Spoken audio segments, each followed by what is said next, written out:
me conta um pouco sobre o seu processo de formação até a escolha dessa linha de pesquisa, né, que é comportamento animal e seleção sexual. E quais foram os pontos mais altos e baixos dessa trajetória? Bom, primeiro começou há muito tempo atrás. Quando eu fiz a graduação aqui na UNB, eu não sabia o que eu ia fazer da vida, como quase todo aluno não sabe o que vai fazer. E muito por acaso, para dizer a verdade, eu gostava de biologia, tudo isso, mas não sabia o que ia fazer. Eu saí da UNB e precisava de um emprego, então fui trabalhar na Embaixada do Canadá como secretária. E por acaso eu voltei à UNB e topei com um professor meu. E ele me perguntou se eu queria fazer uma pós-graduação, um mestrado nos Estados Unidos. Assim, do nada ele me perguntou isso. E eu falei, ué, claro que quero. Aí depois eu perguntei, mas o que é isso? O que é um mestrado? E ele me explicou o que era, mas eu topei, achei interessante, nem sabia o que eu ia fazer, então eu fui para os Estados Unidos, fui para a Universidade de Oklahoma, e no meu mestrado, para dizer a verdade, eu trabalhei com um projeto que foi dado para mim, eu não tive nenhuma escolha no processo, e foi um trabalho que enfocava a sistemática de roedores. Então eu passei grande parte do meu tempo no mestrado, quase 2 anos, em museus, trabalhando com um paquímetro, medindo crânios de roedores. E no final eu estava desesperada, não era aquilo que eu gostava na biologia, eu gosto muito da natureza, né? E por acaso eu fiz uma disciplina de ornitologia que tinha muito comportamento envolvido, que a aula tinha um enfoque enorme em cima de comportamento. E eu me apaixonei.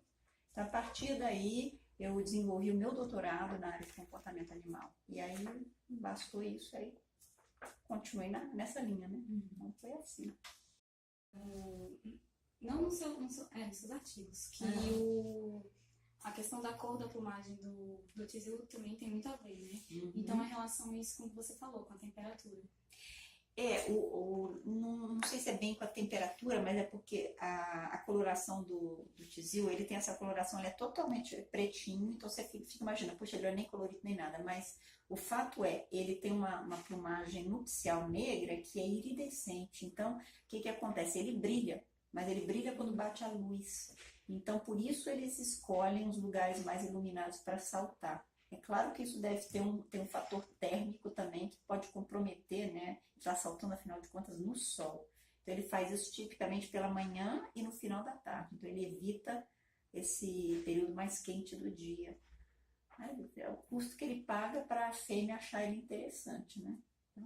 Você é o do tizil. Qual atributo é mais valorizado pela fêmea no momento de escolher o macho para o acasalamento?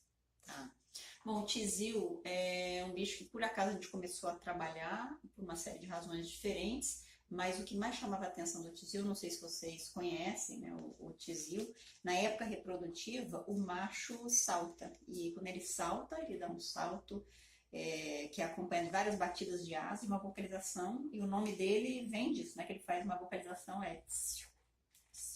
e ele salta centenas de vezes durante o dia. Então, quando eu vi a primeira vez esse tipo de comportamento dele, claro que me chamou a atenção. E aí eu fui olhar na literatura, não tinha praticamente estudo, tinha uns 3 estudos diferentes de curta duração. E essa sinalização de um salto, que é extremamente custoso energeticamente, chama atenção por ser um atributo, o próprio salto, a vocalização, são atributos que tipicamente em aves são alvo da seleção sexual. E dentro do salto e dos vários componentes do salto que nós temos estudado, o que parece que chama a atenção da fêmea, o que é selecionado pela fêmea, é a altura do salto. Então, e tem o que a gente chama de um trade-off, que é o que o macho faz para aumentar o salto dele, às custas de outras particularidades do salto. Então, muitas vezes eles diminuem a taxa de saltos para poderem saltar mais alto, para se manter saltando mais alto por mais tempo.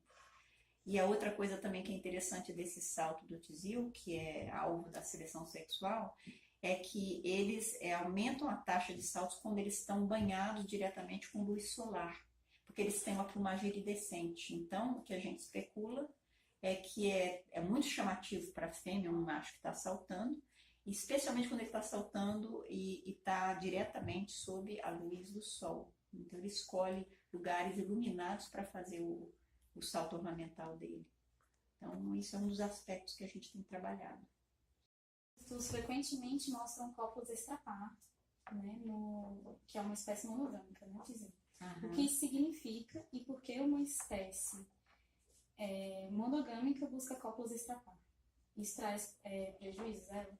Tá.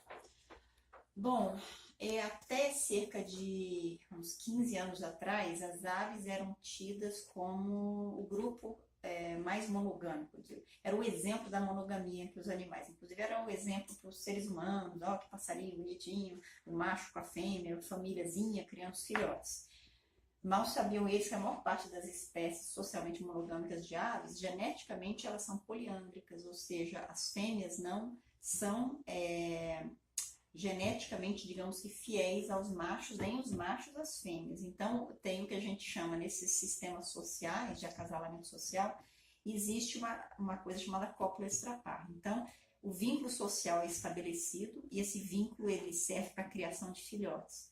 Mas muitas vezes alguns desses filhotes não pertencem àquele macho e às vezes não pertencem à fêmea. E aí a fêmea, o que acontece é que ela sai, ela acasala com outro macho e ela então coloca os seus ovos naquele ninho. Os filhotes que eclodem ali são cuidados pelos pais sociais, né? Essa cópula extrapar, ela traz prejuízo para o macho, principalmente, no sentido de que o investimento paternal que ele faz, que é extremamente custoso, ele às vezes está investindo num filhote que geneticamente não é o filhote dele, então não está propagando os genes dele. E ele pode trazer prejuízo à fêmea na medida em que o macho tiver uma percepção de que a fêmea está saindo fora digamos, do vínculo social para buscar a cópula extrapar. Sim, porque em algumas espécies de aves e de outros animais também, mas eu nunca verifiquei isso no tizil, não foi isso que nós encontramos, mas o macho, ele primeiro que ele tenta guardar a fêmea dele e tenta, assim, obstruir qualquer tentativa de outro macho chegar na fêmea dele ou da fêmea dele e ir atrás de outro macho. Mas ele também, às vezes, destrói os ovos do ninho, não o tizil. Outras aves que já foram estudadas. Se ele tem uma percepção que a fêmea dele acasalou com outro macho, às vezes ele destrói os ovos. Ou então ele briga com a fêmea, ele ataca a fêmea. Então, assim, tem uma possibilidade, digamos, de prejuízo à fêmea nesse sentido. Comportamentos diferentes você observa nas espécies que estuda. Por exemplo, homossexualidade, hipersexualidade ocorre na natureza. E isso você já observou nos seus estudos? Tá, eu não diria que eu já observei isso, não. Eu sei que acontece em alguns casos, né? Hipersexualidade menos ainda, que eu nunca... Assim, existem, às vezes, comportamentos que são ocasionados por problemas hormonais que os bichos possam ter, ou então, às vezes, um exemplo disso, né? Um macho que tem uma disputa muito agressiva num determinado momento, que pode ter uma quantidade maior de testosterona, por exemplo, ele pode direcionar esse comportamento agressivo para a fêmea, para os filhotes, sei lá. E também tem casos onde o comportamento parental, às vezes, é direcionado de forma equivocada, né?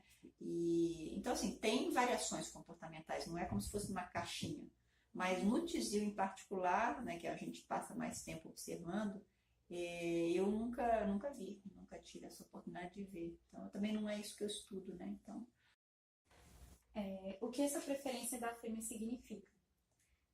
Um par mais dedicado, um macho saudável, e como a fêmea pode acessar essas informações?